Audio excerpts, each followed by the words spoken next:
break free from the life they told you to want. The shocking truth they never wanted you to realize. I was standing on the edge of a cliff when everything inside me shattered. Not because I wanted to jump, but because I suddenly realized I already had. Years ago. The day I said yes to a life I never truly chose. The day I agreed to chase things I didn't even want. Just to feel worthy in a world that rewards the obedient, not the awakened. And now here I was, staring into the endless horizon. My soul screaming a question I couldn't ignore anymore: whose life have I been living? If you're here watching this, I know one thing: deep inside, something feels off. You followed the rules. You got the degree, the job, maybe even the house, the relationship, the image. But somewhere along the way, the colors faded, the laughter grew forced, and the worst part? You blamed yourself for it. But I'm here to tell you, it's not your fault. You were handed a script the moment you could walk. They told you what success should look like. They told you who to become, what to want, what to fear, what to love. And you followed it, because you didn't know there was another way. But now, right now, you're about to begin a journey that most people never even dare to imagine. A journey to break free from the life they told you to want, and finally reclaim the life your soul was born to live. I'm not going to sugarcoat it. This journey will destroy you before it liberates you. It will pull out everything you thought was real and ask you to look it in the eye. It will demand truth from the deepest corners of your being. But if you make it through, what waits on the other side is something the world cannot give you and can never take away. Let's begin. 3 years ago, I vanished. I didn't post, didn't answer texts. I left behind the city, my career, my reputation. I took only a backpack and one question with me: what if everything they taught me to chase was a lie? I wandered through temples in the Himalayas, deserts in Morocco, silent retreats in the jungle, and even the underworld of my own mind. And along the way, I met people, guides, who looked me in the eye and said things that cracked my soul open. One monk told me, the prison you're trapped in is made of golden bars. Luxury, status, performance. They look beautiful, but they'll kill your spirit. Another whispered something that still rings in my ears: the moment you stop pretending you want what they told you to want, is the moment your real life begins. And then it happened. At the 3-minute mark of this journey, a moment so surreal, so unexplainable, that it felt like stepping into a myth. I was meditating in an ancient monastery, high above the clouds, when a blind mystic approached me. She said nothing at first, just placed her hands on my chest, and then whispered a prophecy. You are not what you've done. You are what you were too afraid to become. I gasped for air. I didn't even know what that meant. But my body knew it was true. Something in me awakened, like a sleeping lion. And I knew I couldn't go back. Not now. Not ever. That moment broke me open. From there, the journey became stranger, more intense. I started having dreams where I was drowning in cities made of mirrors, each reflection showing me another life I could have lived. I'd wake up in sweat, shaking, asking, is this the life I chose? Or the one they programmed me to want? You ever feel that? Like you're walking through your own life, but you're not actually the one behind the wheel? That's not just a feeling. That's your soul screaming. And it only gets louder when you stop numbing it. The real war isn't out there. It's inside. Between the version of you they raised, and the version of you waiting to rise. The turning point came unexpectedly.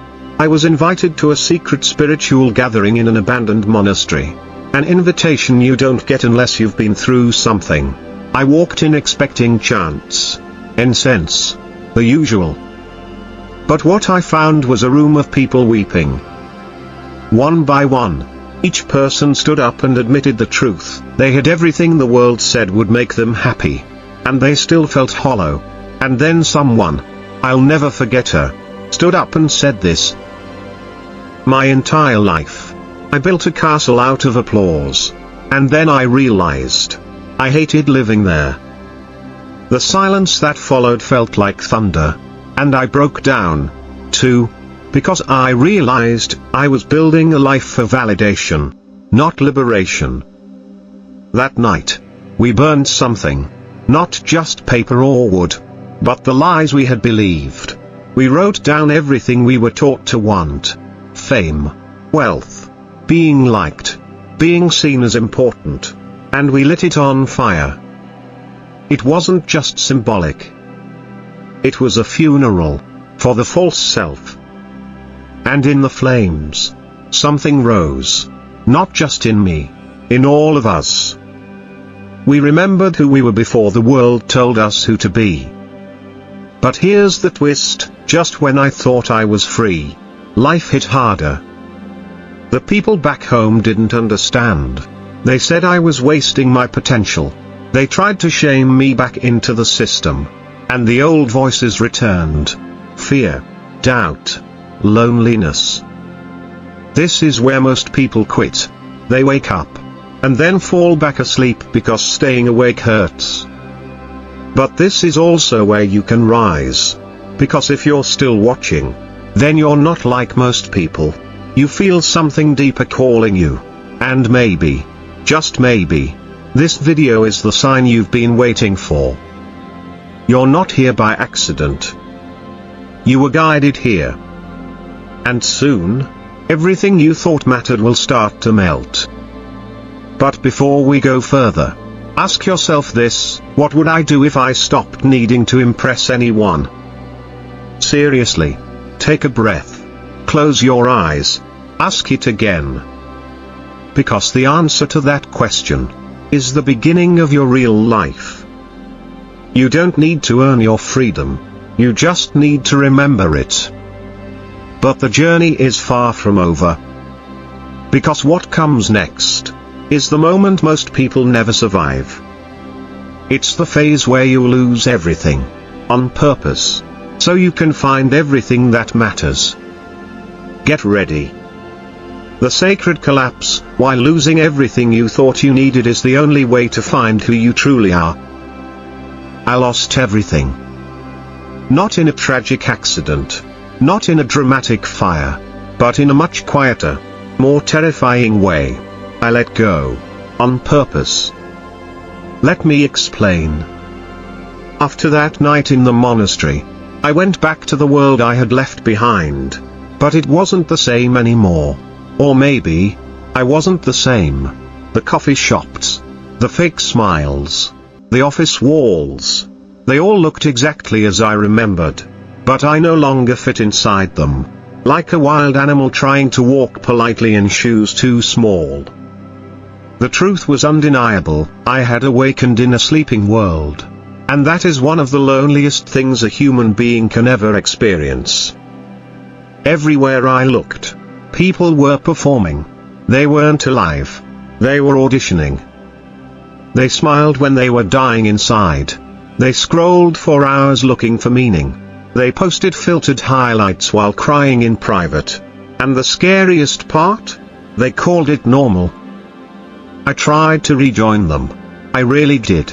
I put the suit back on, sat in the meetings, faked the laughs, reposted the goals. But every second felt like a betrayal to myself. So I did the unthinkable. I walked away again. This time, for good.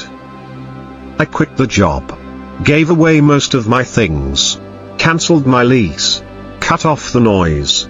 I stopped performing. I stopped pretending.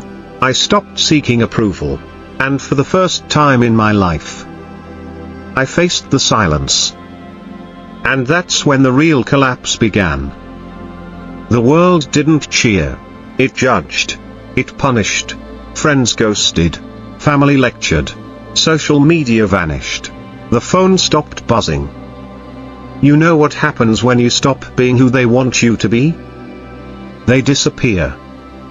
And what's left is you. Naked, raw, vulnerable, and finally, real. There were nights I thought I had made the biggest mistake of my life. Nights I laid on a wooden floor in an empty room, staring at the ceiling, whispering, "What am I even doing?" But in those moments, those sacred collapses, I started hearing something I'd never heard before, my own soul. It didn't speak in words. It pulsed. It burned. It reminded me of who I was before I was domesticated by fear. And little by little, the lies began to crumble.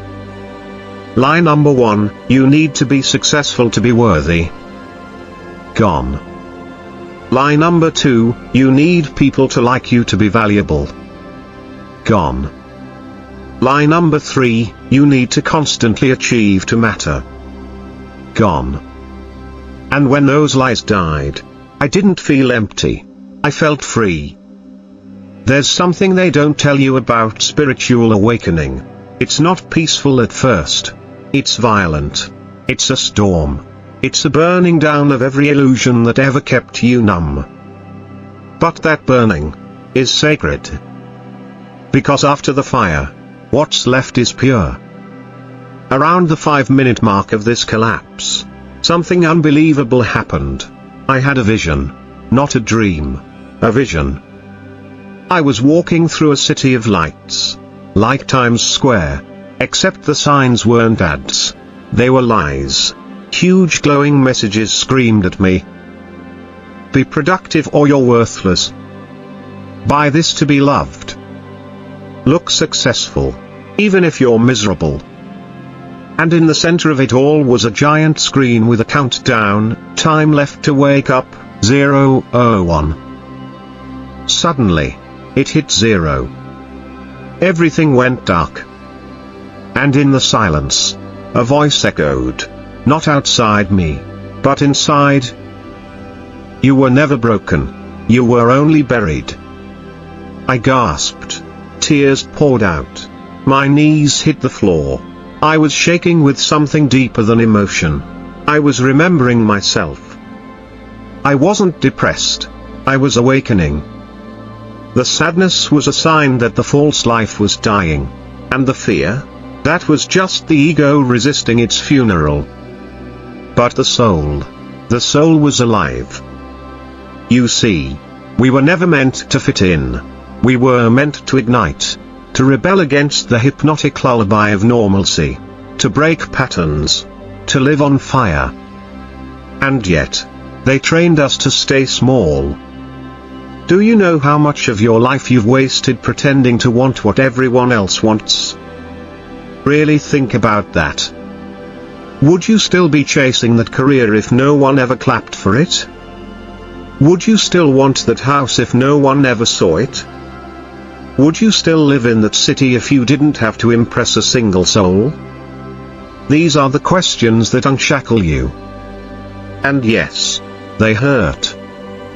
Because when the illusions die, you grieve. You grieve the life you almost lived. The decades you spent asleep. The dreams you buried to be accepted. But grief is a doorway. And what's on the other side is the most explosive, euphoric liberation you will ever taste. I remember one night in particular. This was months into my collapse. I sat beneath the stars on a rooftop, entirely alone. And I laughed. Not because I was happy, but because for the first time, I wasn't afraid. Not afraid of being broke. Not afraid of being misunderstood. Not afraid of disappearing. I had nothing. And it felt holy. And then, as if the universe was waiting for me to let go, everything shifted again. The next morning, I received an invitation. An unmarked letter slid under the door of a tiny room I was renting in a mountain village. It had no return address. Just a symbol I'd seen in a dream weeks before, a burning phoenix inside a human heart. Inside the envelope, a single sentence. When you are empty of the world, you are full of life. No directions, no map, but I understood. It was time to rise. To stop surviving and start living.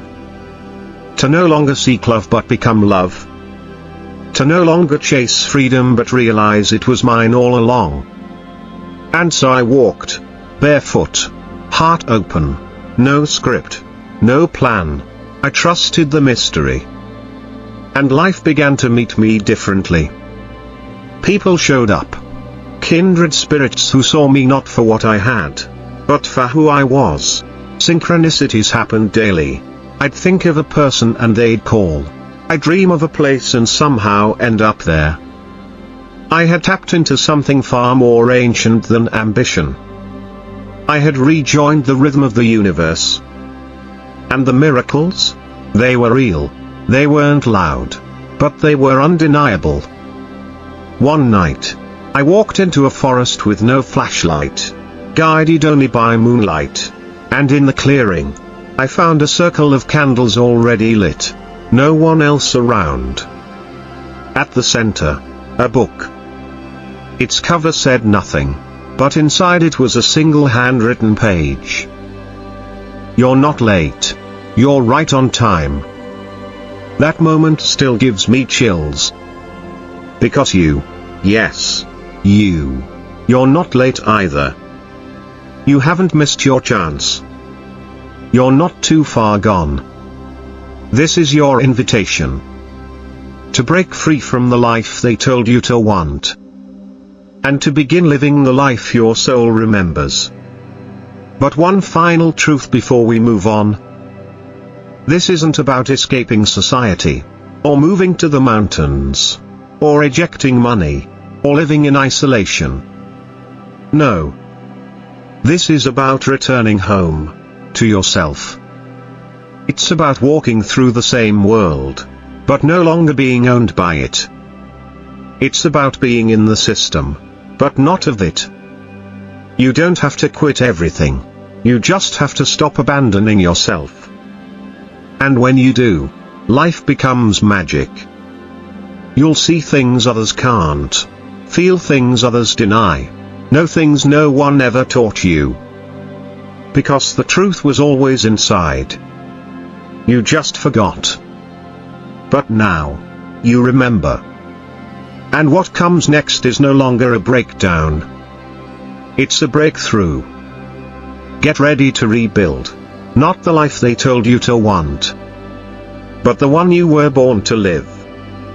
The sacred rebirth, how to build a life that is fully yours, wild, free, and unapologetically alive. The first thing you need to know about building a life that is fully yours, is that it doesn't begin with action. It begins with permission. Not from the world. Not from your parents. Not from society. From you. I sat under a tree the day I gave myself that permission, a real one, ancient, gnarled bark, roots deeper than memory. I had nothing with me but the sun and the wind and a heart that was finally tired of asking. And I whispered, almost too soft to hear, I allow myself to want something different. That one sentence broke open the universe. You see, we are trained, conditioned, to ask for approval before we live fully. We wait for someone to say, yes, you're allowed to be this bold. Yes, you're allowed to dream that wildly. Yes, you're allowed to leave that job. Say no to that expectation. Walk away from that performance. But the only permission that ever mattered was your own. So if no one's ever told you this, let me be the first. You don't have to prove anything. Not to be loved. Not to be enough. Not to be free. You already are. Now, here's where the true rebuilding begins. Not with vision boards or morning routines or some trendy productivity system.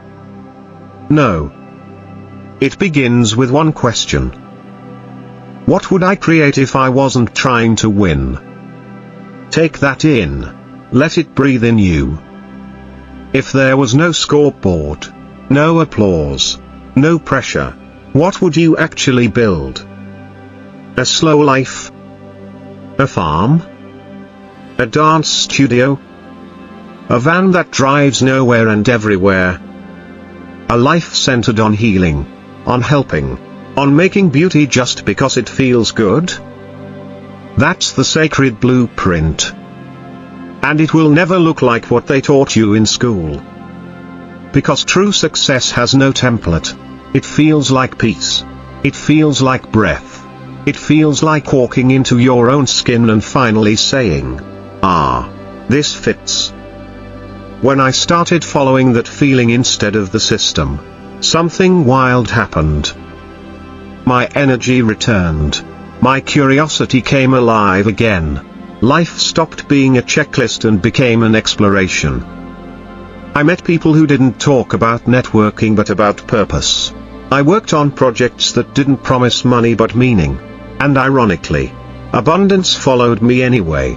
Not just financially, but emotionally, spiritually, relationally. Because when you align with what is true, the universe stops resisting you. It starts conspiring for you. And just when I thought I'd seen it all, I met her. She wasn't a guru, or a coach, or even a spiritual teacher. She was an old woman selling herbs on the side of a road in the Andes. But she looked me in the eye and said something that cracked the final code. You are not meant to live in a box. You are meant to become the forest. I asked what she meant, and she simply laughed and handed me a seed. That night, I planted it. Not just in the dirt, but in my soul.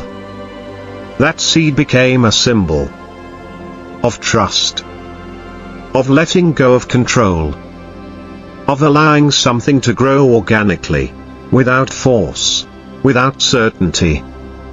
It reminded me, we are not machines, we are ecosystems.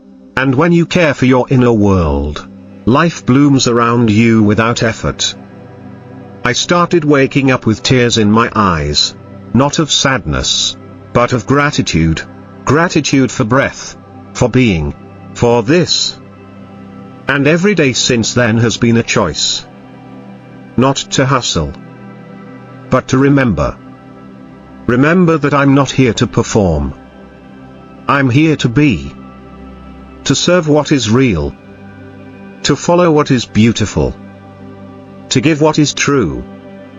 And yes, there will be days where doubt returns, where the system tries to pull you back, where fear whispers that maybe you should just fall in line again. But you don't have to obey. You can smile at the fear. Thank it. And then say, not today. Because you're building something sacred now. Not just a life, but a legacy. One of authenticity, of courage, of aliveness. And that energy is contagious.